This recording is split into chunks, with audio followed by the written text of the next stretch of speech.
और श्रावस्ती जिले से इस वक्त की बड़ी खबर आपको बता दें, कल 4 जून को होगी लोकसभा चुनाव की मतगणना। मतगणना स्थल का देवीपाटन मंडल के कमिश्नर ने किया है निरीक्षण। 14 टेबलों पर मतगणना का कार्य पूरा होगा।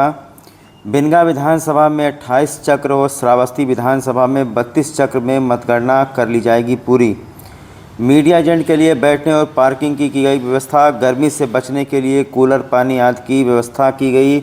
चुनाव आयोग के दिशा निर्देश का पूरी तरीके से होगा पालन। मतगणना के दिन मतगणना केंद्र पर लगाई गई भारी संख्या में पैरामिलिट्री फोर्स। चप्पे चप्पे पर रहेगी पुलिस। तो जिस चीज़ का काफ़ी लंबे समय से इंतज़ार था, आखिरकार वो घड़ी आ गई। कल प्रत्याशियों के भाग्य का फैसला हो जाएगा। कल लोकसभा चुनाव का रिजल्ट डिक्लेयर हो जाएगा। और श्रावस्ती में 3 कैंडिडेट हैं जिनके बीच में लड़ाई है। भाजपा से साकेत मिश्रा हैं, इंडिया गठबंधन से राम शिरोमणि वर्मा हैं और बसपा से मैनुद्दीन अहमद उर्फ दद्दन खान हैं। तीनों के भाग्य का फैसला आखिरकार कल हो जाएगा। कल जो है काउंटिंग होगा भिनगा कलेक्ट्रेट में। भिनगा विधानसभा का 28 चक्र है, यानी 28 राउंड तक गिनती चलेगी।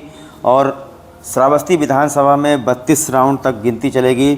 एक चीज़ जो पूरी तरीके से स्पष्ट कर दिया गया है कि जीत हार के बाद कोई भी गोला, तमाशा, पटाखा, नारेबाजी, ये सारी चीज़ें नहीं करेगा। अगर उसे करना है तो वो अपने घर पे जाकर करे, अपने क्षेत्र में जाकर करे।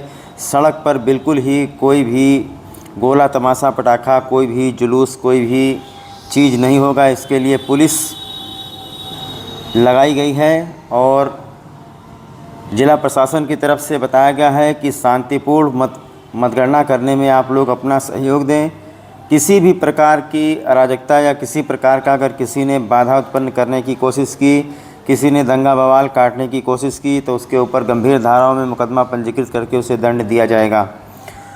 तो ग्रेट श्रावस्ती चैनल को आप लोग फॉलो कर लीजिए। कल हम आपको पूरा रिजल्ट बताएंगे, कौन जीत रहा है, कौन हार रहा है।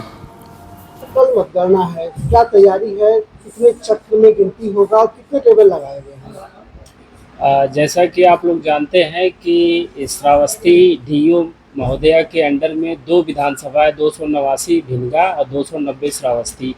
289 भिनगा में हमारे टोटल 399 जो है बूथ हैं, जिसके लिए हम 28वें राउंड में जो है काउंटिंग कंप्लीट करेंगे, क्योंकि हर विधानसभा में 14 काउंटिंग टेबल बनाए गए हैं। उस हिसाब से 289 में हमारा 28वें राउंड में कंप्लीट होगा। और 290 श्रावस्ती में टोटल 445 बूथ हैं, जिसकी काउंटिंग हम 32वें राउंड में कंप्लीट करेंगे। तो सारे अरेंजमेंट जो है हमारे कर लिए गए हैं। 289 की जो काउंटिंग हाल में व्यवस्था की गई है, सारे काउंटिंग टेबल्स जो है प्रॉपरली लगा दिए गए हैं। और हमारे जो काउंटिंग एजेंट्स बैठेंगे उनको भी कोई असुविधा ना हो, इसको मद्देनज़र हम लोगों ने प्रॉपर व्यवस्था करा ली है। और 289 और 290 दोनों के काउंटिंग एजेंट्स का एंट्रेंस जो है अलग अलग होगा। उनके लिए पार्किंग की व्यवस्था भी पर्याप्त है, ताकि वो लोग आएँ तो उनके वाहन खड़े करने में कोई असुविधा ना हो। इसके अलावा हमारे मीडिया पर्सनल और जो काउंटिंग पर्सनल हैं, हमारे मुख्य गेट ये कलेक्ट्रेट का है, गेट नंबर 2, वहाँ से उनको एंट्री मिलेगी। और उनके लिए भी पार्किंग की हम लोग व्यवस्था जो है इधर आरटीओ ऑफिस के पास जो है वहाँ की गई है। और अंदर जो भी हमारे काउंटिंग प्रोसेस चलेगी, सारा सीसीटीवी कैमरे के निगाह में होगी।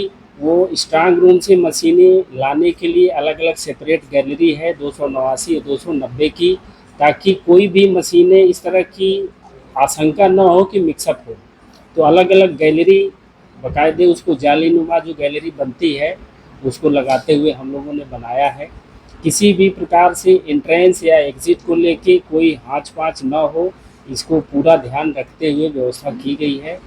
और हमारे मीडिया पर्सनल भी वहाँ जा कर के समय समय पे खुद ही वो फ़ोटो ले सकते हैं और देख सकते हैं। इसके अलावा हर राउंड की इन्फॉर्मेशन हमारे मीडिया पर्सनल को मीडिया सेंटर में दी जाएगी, इसकी भी प्रॉपर व्यवस्था हम लोग किए हैं। तो काउंटिंग से संबंधित जो भी निर्देश सीईओ ऑफिस से माननीय निर्वाचन आयोग से प्राप्त हैं, उस एसओपी को हम लोग अक्षरशः पालन कर रहे हैं। और व्यावहारिकता की धरातल पे भी हम लोगों ने सारी तैयारियां कर ली हैं, ताकि ठंडे पानी की व्यवस्था और वहाँ पर्याप्त हम लोग ये कूलर भी लगा रहे हैं हॉल के अंदर और बाहर। टोटल जो है हम 12 कूलर जो है लगा रहे हैं ताकि वहाँ इस तरह की कोई हीट वेव वाली प्रॉब्लम ना आने पाए। तो सारे बिंदुओं पे हम लोगों ने माइक्रो लेवल पे जा करके जिलाधिकारी महोदया के निर्देशन में, और आज माननीय मंडलायुक्त महोदय भी आए थे, उन्होंने भी घूम करके जो है सारी तैयारियों का जायज़ा लिया है। छोटी मोटी जो भी कुछ कमियां नज़र आई, सर ने निर्देश जो दिया उसको भी हम लोग सॉर्ट आउट करा लिए हैं। तो अपने तरफ से सारी तैयारियां हम लोग पूरी कर लिए हैं। किसी भी उम्मीदवार को, उनके प्रतिनिधि को, काउंटिंग एजेंट को, मीडिया पर्सनल को कोई भी किसी तरह की अव्यवस्था या कम्युनिकेशन गैप की शिकायत नहीं मिली है। सुरक्षा के लिए हम लोग 3 लेयर सिक्योरिटी की व्यवस्था की गई है। आउटर कार्डर, इनर कार्डर, और उसको हम लोग CAPF और इसके बाद CRPF और इसके बाद पुलिस डिपार्टमेंट, 3 लेयर की हमारी सिक्योरिटी व्यवस्था है जिसकी प्रॉपर तैयारी हो चुकी है। ड्यूटियां भी लग गई हैं। कप्तान साहब और अपर पुलिस अधीक्षक के निर्देशन में सारी ड्यूटियां फाइनल हो गई हैं और सारे लोग समय से ड्यूटी स्थल पर पहुंचेंगे।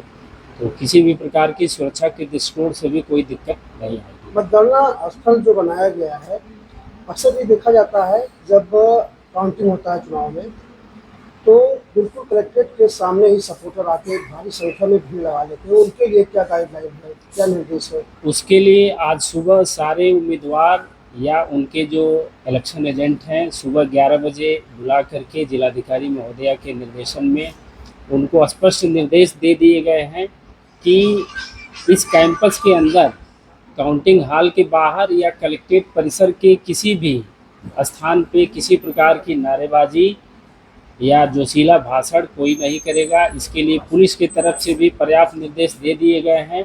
अगर कोई ऐसा करता है तो उनके विरुद्ध तत्काल जो है दंडात्मक कार्रवाई की जाएगी। जीत हार के बाद जो जुलूस निकालने का एक परंपरा चला आया है, उसके लिए क्या निर्देश है? उसके लिए निर्देश है कि आप यहाँ से जो है जब काउंटिंग हॉल से या परिसर, कलेक्ट्रेट परिसर से बाहर जाएंगे तो 100 मीटर के दायरे के बाद आप यहाँ से शांतिपूर्ण और सुरक्षात्मक तरीके से आप जाएंगे। और अपने क्षेत्र में ऐसा भी नहीं कि रोड पे आप बिना परमिशन के जुलूस निकाल लेंगे, ऐसा कतई नहीं होना है।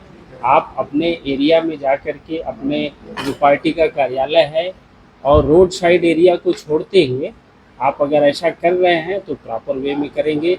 कलेक्ट्रेट परिसर के अंदर अथवा गेट के बाहर ऐसा कुछ न करने का स्पष्ट निर्देश दिया गया है और इसको पुलिस डिपार्टमेंट अक्षरशः पालन भी कराएगा। Thank you.